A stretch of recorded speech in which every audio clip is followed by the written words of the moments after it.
এই যে দেখছেন, এই যে লল, ওনাকে মনে করবেন যে আমার হাতে কোনো কিছু লল টল লাগানো আছে, সেটা ফলো করুন।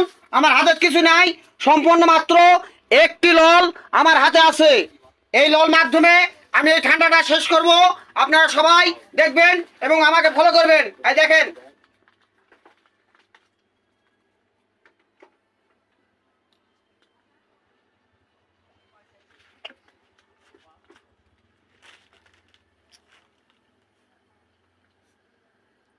একটু খাইছি, আবার খাবো।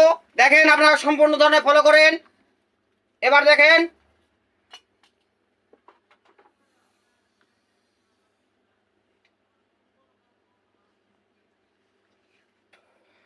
দেখছেন, আপনারা সবাই দেখছেন কিভাবে আমার এই ঠান্ডাটা শেষ হলো এবং কিভাবে আমি ম্যাজিকটা তৈরি করলাম। সবাই এই ম্যাজিকটা তৈরি করার চেষ্টা করবেন এবং ফলো করবেন। আর যদি